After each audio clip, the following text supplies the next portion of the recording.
Good Thursday, everyone, and welcome to this edition of Conversation Daily News. I'm your host, Cyrus Webb. Glad you all could join us once again. Well, we made it over the hump, and we're in the home stretch toward the weekend. We, of course, have your news headlines coming up on this Thursday. We have the Truth of the Day with Mary Ellen Ciganovich, and in today's Entertainment Spotlight, you've been part of my conversation with Educator Larcenia White, who's also recognized this year as Celebrate You's Woman of the Year runner-up. You don't want to miss that conversation.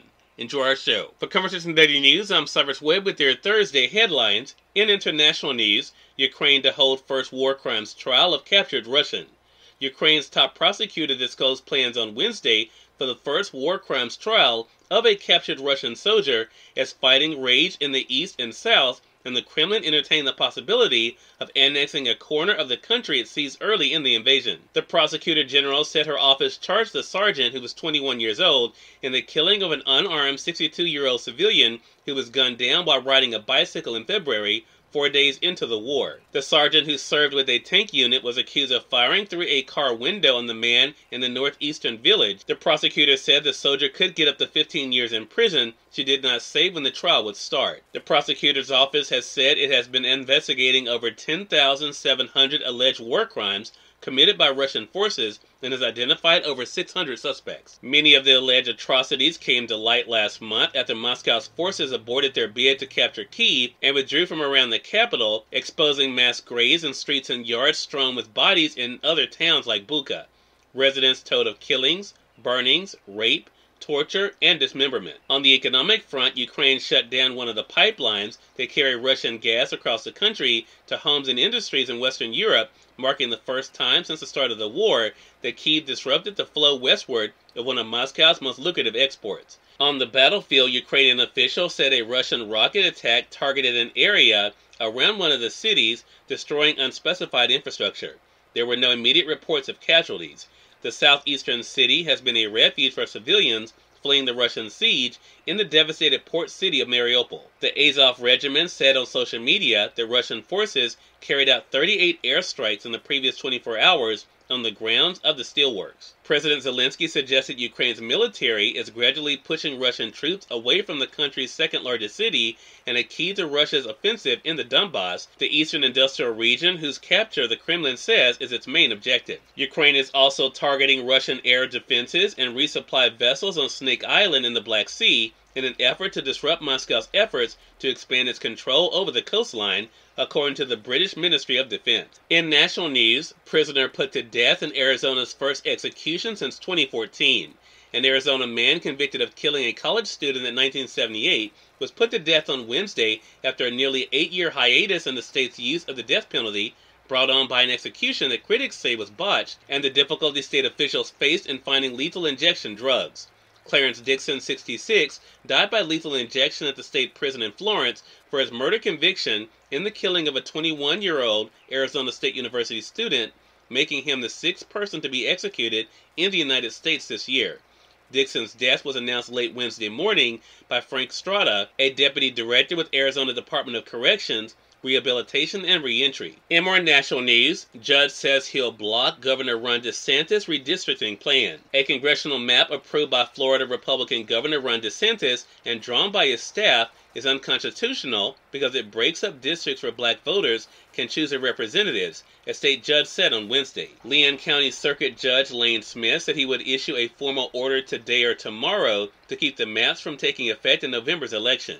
He made it clear he would rule in favor of voting rights groups challenging the maps. Smith said the order will likely replace the DeSantis map with one of two that the legislature included in a bill and sent to DeSantis in March.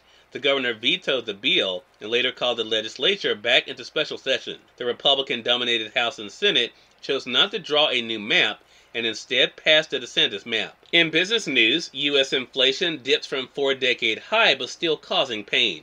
Inflation eased slightly in April after a month of relentless increases, but remained near a 4-decade high, making it hard for millions of American households to keep up with surging prices. Consumer prices jumped 8% last month from a year ago, the government said on Wednesday. That was below the 8.5% year-over-year surge seen in March, which was the highest since 1981. On a monthly basis, prices rose 0.3% from March to April, the smallest rise in 8 months. Still, Wednesday's report contains some cautionary signs that inflation may be becoming more entrenched. Excluding the volatile food and energy categories, so-called core prices jumped twice as much from March to April as they did the previous month. And finally, in entertainment news, Henry Winkler gets book deal, memoir to come out in 2024.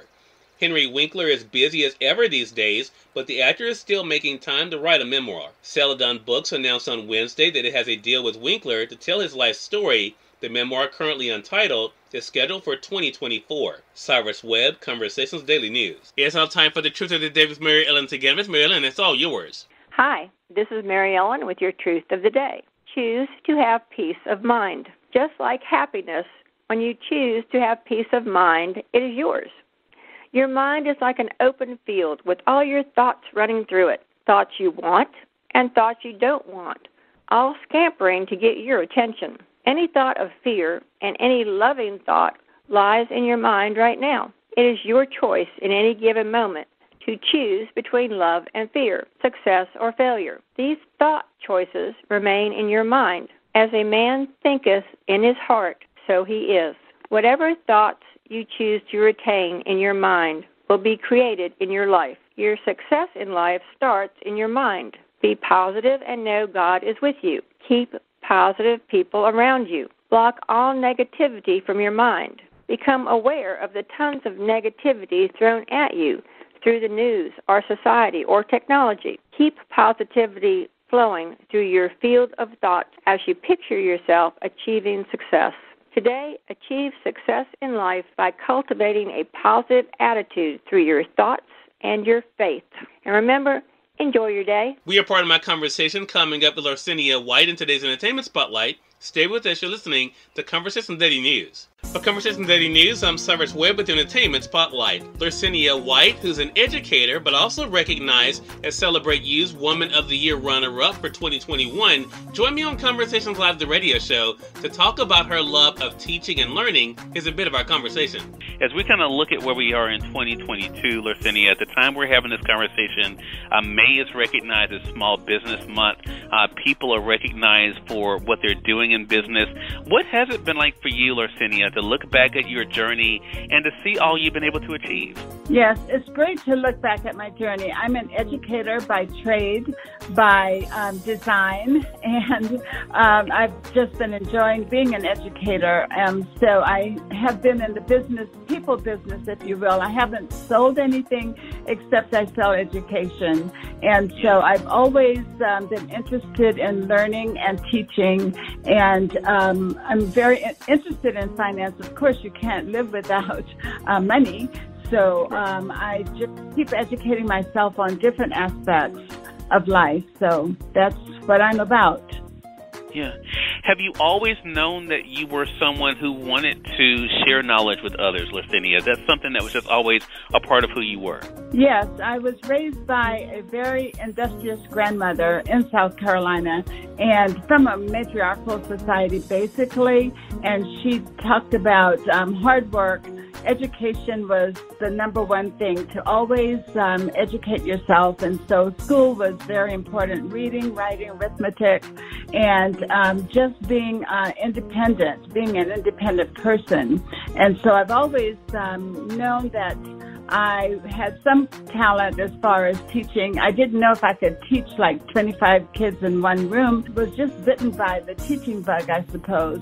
And until this day, I am still teaching. I will never stop and never stop learning. Cyrus Webb, Conversations Daily News.